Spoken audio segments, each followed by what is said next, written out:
رب العالمین والصلاة والسلام علی سید الانبیاء والمرسلین وعلی آلہ وصحبہ اجمعین ومن تبعہم بإحسان الی یوم الدین۔ بسم اللہ الرحمن الرحیم۔ انزل فیہ القرآن ھدی للناس وبینات من الھدی والفرقان۔ معزز حاضرین، اللہ رب العالمین نے قرآن کریم میں ہدایت کے ضابطے و اصول بہت وضاحت کے ساتھ بیان فرمائے اور ہر شخص کو اس بات کا حکم دیا کہ اس کتاب ہدایت میں نازل کردہ احکامات کو اپنی زندگی میں نافذ کرے اور اس کے مطابق اپنی زندگی کو ڈھالے تاکہ دنیا اور آخرت دونوں مقامات پر کامیابی نصیب ہو۔ لیکن اللہ رب العالمین کے نازل کردہ اس کتاب میں کچھ لوگوں نے اس سے روگردانی کی، کچھ لوگوں نے اس کی مخالفت کی، کچھ لوگوں نے اس کی من مانا ترمیم، من مانا ترجمہ اور تفسیر کی، جس کی وجہ سے ہدایت اور صراط مستقیم سے ہٹ گئے۔ قرآن کریم کے معاملے میں ایک طبقہ منکرین حدیث کا پایا جاتا ہے، جن کا یہ کہنا ہے کہ تمام کے تمام چیزیں قرآن کے اندر موجود ہیں، حدیث کی ضرورت نہیں ہے، اور قرآن کا آڑ لے کر کے حدیثوں کا انکار کرتے ہیں۔ قرآن کا آڑ لے کر کے کہ ہم قرآن کو مانتے ہیں، حالانکہ قرآن کی واضح تعلیمات کی مخالفت کرتے ہیں۔ آڑ تو قرآن کا لیتے ہیں لیکن قرآن ہی کی مخالفت کرتے ہیں۔ اللہ تعالیٰ نے قرآن میں کہا اطیعوا اللہ واطیعوا الرسول، اطاعت کرو اللہ کی اور اس کے رسول کی۔ اب رسول کی اطاعت آدمی کس طرح کرے گا؟ اللہ کی اطاعت قرآن الہی کو ماننا ہے، رسول کی اطاعت رسول کے طریقے کو ماننا ہے۔ اللہ تعالیٰ نے کہا قل ان کنتم تحبون اللہ فاتبعونی یحببکم اللہ ویغفر لکم، کہ اگر تم اللہ سے محبت کرتے ہو، اللہ کی محبت چاہتے ہو تو اللہ کی نبی کی اتباع اور پیروی کرو۔ اللہ کے رسول صلی اللہ علیہ وسلم کو اللہ تعالیٰ نے اسی کے لیے مبعوث فرمایا، لقد کان لکم فی رسول اللہ اسوۃ حسنہ، تمہارے لیے اسوہ اور نمونہ ہے رسول کی زندگی، یعنی ہمیں قرآن کی تفصیل اور تشریح کر کے وہ بتائیں کہ اس کے اوپر کیسے عمل کرنا ہے۔ جیسے مثلا قرآن میں اللہ تعالیٰ نے کہا اقیموا الصلاۃ، نماز قائم کرو۔ اب نماز کس طرح پڑھیں گے؟ اگر ظہر کی نماز پڑھنا ہے تو عصر کی نماز پڑھنا ہے تو ایک رکعت میں کتنا رکوع کریں گے، کتنا سجدہ کریں گے، یہ کہاں بتائیں؟ قرآن میں اس کی تفصیلات نہیں ہے۔ اللہ تعالیٰ نے کہا واسجدی وارکعی، سجدہ اور رکوع کا حکم ہے، لیکن ایک رکعت میں کتنا سجدہ کرنا ہے، کتنا رکوع کرنا ہے، اس کی پوری تفصیلات ہم کو کہاں سے معلوم پڑے گی؟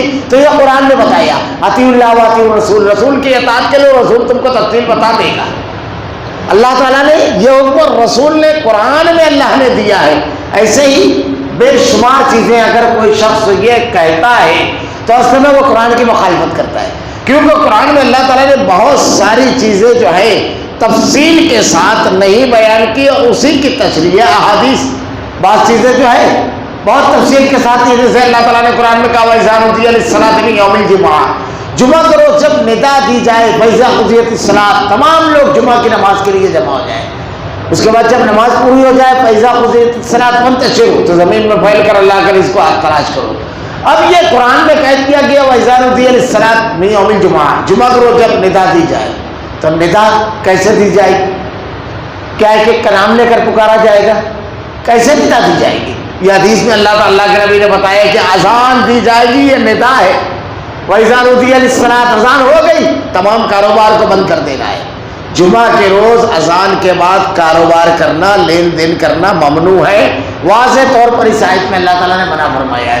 اور جمعہ کی نماز کے بعد سلف نے یہ بھی لکھا ہے کہ اللہ تعالیٰ کہتا ہے فَإِذَا قُضِيَتِ الصَّلَاةُ فَانتَشِرُوا، زمین میں جب نماز پوری ہو جائے تو پھیل جاؤ۔ تو جمعہ کی نماز کے بعد کچھ نہ کچھ کاروبار کر لینا چاہیے، کیونکہ اللہ تعالیٰ نے اس میں بڑی برکت رکھی ہے۔ قرآن میں خود اللہ تعالیٰ نے اس کا حکم دیا ہے، اگر اس ٹائپ کا کوئی کاروبار ہے تو اس کو کر لینا چاہیے جمعہ کے بعد۔ اللہ تعالیٰ نے اور بھی دوسرے مقامات پر فرمایا ان عدۃ الشہور عند اللہ 12 شہرا فی کتاب اللہ یوم خلق السماوات والارض منها 4 حرم۔ اللہ تعالیٰ نے جب سے زمین اور آسمان بنائے مہینوں کی کل گنتی 12 ہے، اور ان میں 4 حرمت کے مہینے ہیں۔ یہ حرمت کے مہینے کون سے ہیں؟ قرآن ہم جب پڑھتے ہیں تو اللہ تعالیٰ نے قرآن میں کہا اطیعوا اللہ واطیعوا الرسول۔ قرآن میں اگر نہیں مل رہا ہے تو اللہ تعالیٰ قرآن میں کہا ہے رسول کی اطاعت کی، تو رسول بتاتے ہیں کہ ذی قعدۃ الحرام، ذی الحجۃ الحرام، محرم الحرام اور رجب المرجب، یہ 4 حرمت کے مہینے ہیں۔ ایسے ہی کچھ ایسی باتیں بیان کرتے ہیں جس کی وجہ سے آدمی حدیث سے متنفر ہوتا ہے، حالانکہ ان کی نظر قرآن پر نہیں ہوتی ہے، ورنہ کبھی یہ نہ کریں۔ جیسے کچھ لوگوں نے یہ کیا کہ کچھ حدیثوں کا انکار کیا، کچھ لوگوں نے تمام حدیثوں کا انکار کر دیا۔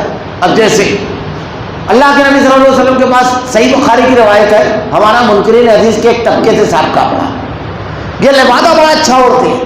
میں ابھی بتاؤں گا قرآن نے گمراہ فرقوں کے بارے میں بڑی زبردست نشاندہی کی ہے۔ ایک تو یہ اہل قرآن کو ماننے کا دعویٰ کرنے والا ایک طبقہ، حکومت الہیہ کا قیام، ایک طبقہ محبت اہل بیت۔ باطل کی ایک شناخت اور پہچان بالکل واضح یہ ہے، وہ لبادے اوڑھ کر کے آتا ہے، لبادے اوڑھ کر کے۔ جیسے سب سے پہلا باطل فرقہ اسلامی تاریخ میں جو نکلا وہ خوارج کا تھا۔ انہوں نے کیا لبادہ اوڑھا تھا؟ قرآن ان الحکم الا للہ، حکم صرف اللہ کا چلے گا، لبادہ اوڑھ کر آئے گا وہ، لیکن حقیقت میں وہ کتاب و سنت، منہج سلف، اللہ کے نبی اور صحابہ کرام کے طریقے سے ہٹا ہوا رہے گا۔ سب سے بڑی پہچان اس کی یہ ہے کہ اس کی بنیاد دیکھی جائے گی۔ کیا اللہ تعالیٰ نے اس کا حکم دیا ہے کہ صرف قرآن کو مانا جائے؟ اللہ نے خود کہا ہے میں نے کتاب اور حکمت اتاری۔ اب ایک اور چیز، کچھ چیزوں پر اعتراض کرتے ہیں اور کم علم آدمی کے سامنے جب پیش کرتے ہیں تو اس کے پاس علم نہیں ہوتا ہے تو وہ ذرا سا پریشان ہو جاتا ہے۔ اہل علم سے رجوع ہونا چاہیے، پوچھنا چاہیے۔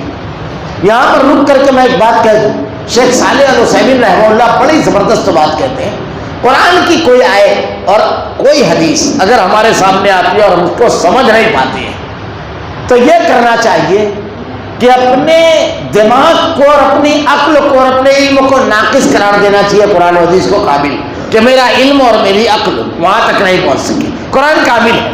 یہ نہیں کہ حدیث اور قرآن کو چھوڑ دیا جائے، اس کو ناقص قرار دیا جائے، اپنے علم اور اپنی عقل کو ناقص قرار دیا جائے۔ خیر، تو یہ پیش کرتے ہیں کہ اللہ کے نبی کے پاس قبیلہ عرینہ کے لوگ آئے، ان لوگوں کے پیٹ پھول گئے اور ہاتھ پیر بالکل سوکھ گئے تھے۔ اللہ کے نبی صلی اللہ علیہ وسلم نے کہا کہ تم لوگ فلاں مقام پر جاؤ، وہاں بیت المال کے اونٹ ہیں، انہیں کا دودھ اور پیشاب پینا بطور علاج۔ یہ گئے اور اللہ تعالیٰ نے ان کو صحت یاب کر دیا۔ پھر ان لوگوں نے بڑا خراب کام کیا کہ چرواہا جو تھا وہاں پر جو نگہبان تھا اس کو قتل کیا، اس کے ہاتھ اور پیر ایک طرف سے کاٹے اور آنکھ میں سیسا سلاخیں گرم کر کے پھرائی، بڑے اذیتناک بہت۔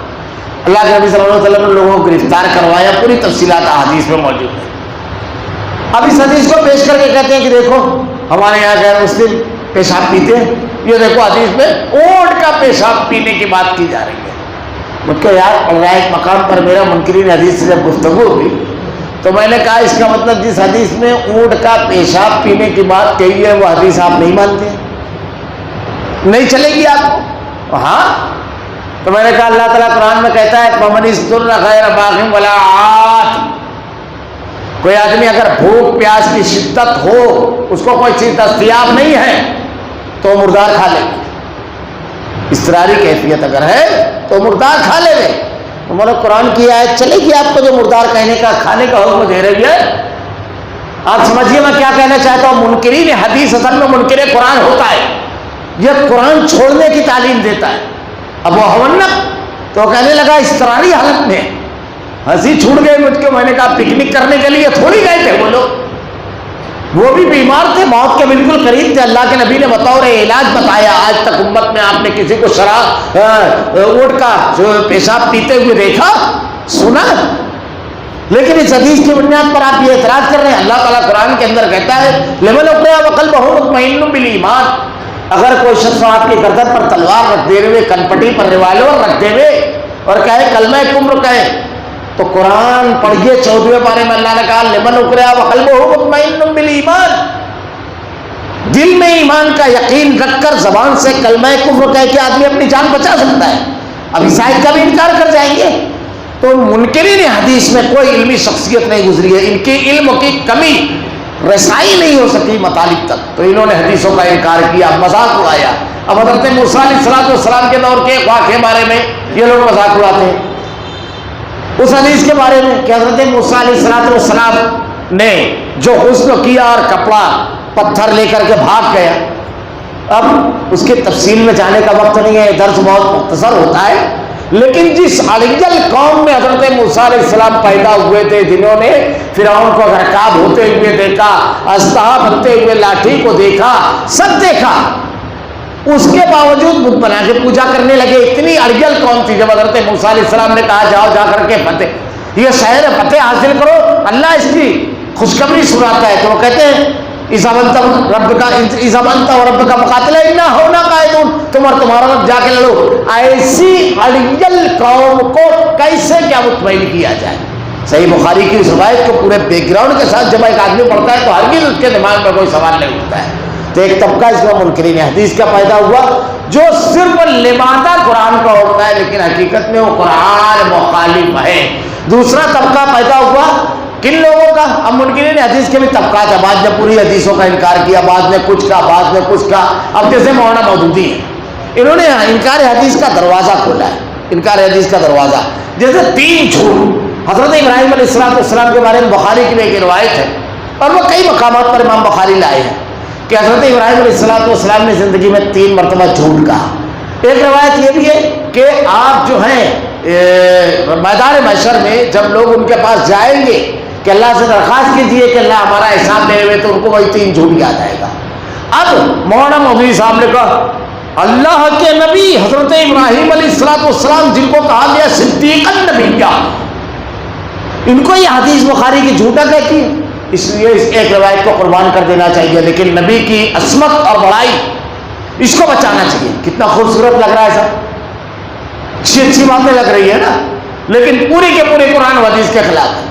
اب دیکھیے سب سے پہلی چیز تو یہ کہ جھوٹ جو ہے، کذب کا جو لفظ ہے اس کا معنی جاننا بہت ضروری ہے. کذب کہتے ہیں نشانہ خطا ہونے کو بھی. اب جیسے میں ایک مثال دوں، بہت ساری مثالیں دی جاتی ہیں. جھوٹ میں 3 چیزیں ہونا چاہیے جو ہمارے یہاں برا جھوٹ کہا جاتا ہے. سامنے والے کو دھوکہ دینا، اس کو گمراہ کرنا، اپنا فائدہ حاصل کرنا. یہ تینوں چیزیں اگر نہیں ہیں تو وہ نشانہ خطا کرنا اس معنی میں آئے گا. جیسے مثلاً ابھی کوئی شخص کو آپ سے سوال کرتا ہے کتنا بجا ہے، اب آپ اس کو کہہ دیجیے 5 بجتے میں 20 منٹ باقی ہے، لیکن حقیقت میں باقی 18، تو آپ کو جھوٹا بول دیا جائے. کوئی بولے گا جھوٹا، یہ خلاف واقعہ بات ہے، جھوٹ اس کو نہیں کہتے ہیں. دوسری بات، اللہ تعالیٰ نے خود حضرت ابراہیم علیہ السلام کی 2 باتیں قرآن میں نقل کی ہے. جب لوگوں نے ان سے سوال کیا کہ کس نے توڑا ان بتوں کو، تو حضرت ابراہیم علیہ السلام نے کہا اس بڑے بت سے پوچھ لو، اسی نے توڑا ہوگا. اور اس کے بعد جب آپ سے کہا گیا کہ چلو میلے میں، تو کیا تھا؟ فَنَظَرَ مِنْ نُجُومٍ فَقَالَ إِنِّي سَقِيمٌ، آسمان کی طرف دیکھا، ستاروں کی طرف کہا بارش بہت، رات بہت بھیگ گئی ہے، میری طبیعت بھی خراب ہے، میں نہیں چلوں گا. 2 تو قرآن نے نقل کیا. تو اس کی تشریح بڑی آسانی کے ساتھ ہو سکتی ہے، لیکن اس کی بجائے یہ کہ اس کی شرح کرنے کا حدیثوں کا انکار کر گئے. تو ایک طبقہ حکومت الہیہ کے قیام کے نعرے کے ساتھ اٹھا اور اس نے قرآن کی آیتوں کا انکار کیا. قرآن نے توحید کا نعرہ دیا ہے، توحید کا، یہ لے کر انبیاء اٹھے تھے. یہ حکومت الہیہ کا قیام، میں اس کی تفصیل میں نہیں جانا چاہتا. ایک مرزائیت کا طبقہ ہے جو مختلف انداز میں مولانا مودودی کے ٹاؤن سے یہ چل رہا ہے. یہ محبت اہل بیت کے نام پر اٹھا اور صحابہ کرام کی شان میں گستاخی اور قرآن کی مخالفت. میں ایک آیت صرف پیش کر کے اپنی بات سے بیٹھ دوں گا. ایک آیت، مولانا مودودی رحمہ اللہ، چونکہ مولانا مودودی صاحب جو ہے حضرت علی رضی اللہ تعالیٰ عنہ کے خانوادے سے اپنے آپ کو کہتے تھے اور کہتے تھے میں 40ویں پشت ہوں حضرت علی رضی اللہ تعالیٰ عنہ کی. تو انہوں نے حضرت امیر معاویہ اور دیگر صحابہ کرام پر تنقیدیں کی اور بڑی سخت زبان اور خراب زبان استعمال کی. اس کا بڑا زبردست جواب ان کی کتاب خلافت الملوکیت کا حافظ ثناء الدین یوسف نے دیا. خلافت الملوکیت، اس کی تاریخی اور شرعی حیثیت. مولانا مودودی صاحب نے بھی صحابہ کرام کے تنقیدیں کی. عجیب بات، صحابہ کو برا بھلا کرنے والے یہ کہ حضرت علی کے مخالفت رضی اللہ تعالیٰ عنہ اس لیے اللہ کے نبی کے قریبی صحابہ ابو بکر عمر کو گالیاں دینے والے تمام صحابہ کو کافر کہنے والے شیعوں اور رافضیوں کے حمایتی ہیں. یہ مرزا بھی اور مودودی بھی دونوں صحابہ کی غیرت و حمیت نہیں ہے، دینی مزاج نہیں ہے. اسلام میں حکومت کا قیام کسی ایک خانوادے کی جھنڈا اٹھانا اور اس کی بڑائی اور اس کی پیچھے چلنا اس کا مزاج نہیں دیا ہے. اللہ کی کبریائی اور بڑائی اور اس کی عبادت اور بندگی اسلام کا مزاج ہی ہے. لیکن چونکہ ان لوگوں نے لپیٹ کر کے ایک نعرہ لگایا, میں ایک آیت سے وہ پڑھ کر کے آج بات سمیٹ دوں گا کہ اللہ تعالیٰ قرآن میں کہتا ہے تلک امۃ قد خلت لہا ما کسبت ولکم ما کسبتم ولا تسألون عما کانوا یعملون. جو لوگ مشاجرات صحابہ پر گفتگو کرتے ہیں صحابہ کے بارے میں, اللہ تعالیٰ کہتا ہے کہ وہ لوگ اللہ کی جناب میں پہنچ گئے, وہ گروہ دونوں گروہ. اللہ تعالیٰ تم سے ان کے بارے میں سوال نہیں کرے گا, پوچھے گا نہیں تم سے ان کے بارے میں. ہم سے صحابہ کے بارے میں نہیں پوچھا جائے گا کون صحیح تھے کون غلط, لیکن ہم سے ہمارے بارے میں پوچھا جائے گا. اللہ کے نبی نے کہا اپنے گزرے ہوئے لوگوں کی خوبیاں بیان کرو. اللہ کے نبی صلی اللہ علیہ وسلم نے ارشاد فرمایا. تو قرآن اور احادیث کی تعلیمات کے بالکل خلاف ہے یہ چیز. کبھی موقع رہا تو اس کی تفصیلات انشاءاللہ بیان کروں گا. اللہ رب العالمین کی نازل کرتا اس کتاب ہدایت سے جٹنا, باطل فرقوں سے بچنے, باطل افکار و نظریات سے بچنے اور گناہ اور برائیوں سے آلودہ زندگی سے بچنے کا سب سے بہترین نسخہ ہے اللہ اور اس کے رسول کی اطاعت. یعنی جو کچھ اللہ نے قرآن میں بیان فرمایا ہے, اللہ کے کلام, اللہ کے نبی کی سنت, صحابہ کرام کے طریقے کے مطابق زندگی گزارنا. اللہ رب العالمین سے دعا ہے کہ رب العالمین ہمیں پڑھنے, سننے, سمجھنے اور اس میں نازل کرتا ہے احکامات پر عمل کرنے کی توفیق دے. الہ العالمین تیرے کلام کی آیتیں اور تیرے نبی کی احادیث کو ہمارا کردار و عمل بنا دے. ہمارا خاتمہ ایمان پر فرما. ربنا لا تزغ قلوبنا بعد إذ هديتنا وهب لنا من لدنك رحمة إنك أنت الوهاب. سبحانك اللهم وبحمدك أشهد أن لا إله إلا أنت أستغفرك وأتوب